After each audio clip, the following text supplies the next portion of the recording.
تصور کنید نسخه از شما در جهانی موازی زندگی میکنه.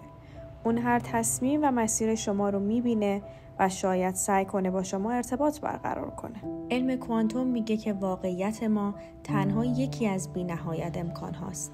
هر تصمیم، هر فکر ما رو به نسخه های مختلفی از خودمون متصل میکنه.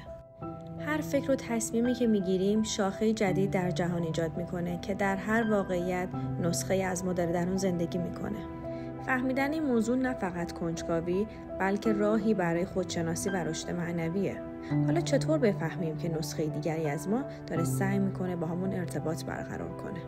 دژاوو، لحظه‌ای که چیزی برامون آشناست، انگار قبلا تجربه کردیم. همزمانی‌های معنادار، تکرار اعداد، نمادهای اتفاقات، رویاهای زنده و روشن، تجربه زندگی در واقعیت‌های دیگر که از طریق خواب اتفاق میفته، شهود و حس درونی قوی، راهنمایی‌هایی که بدون دلیل منطقی یهو به ذهنمون خطور میکنن.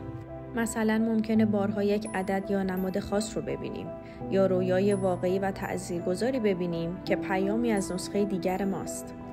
کلید این ارتباط، ارتعاش و انرژی شخصیه.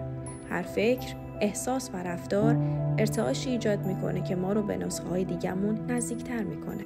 چند تمرین عملی: مدیتیشن و تجسم. خودت رو در واقعیت دلخواهت تصور کن. قدردانی و مهربونی، افکار مثبت باعث میشه ارتعاشاتت بره بالا. خودآگاهی و مشاهده، بفهم چه چیزهایی جلوی رشدت رو میگیره. مراقبت از جسم و تغذیه، انرژیت رو پاک کن و پذیرای نسخه های بالاترت باش.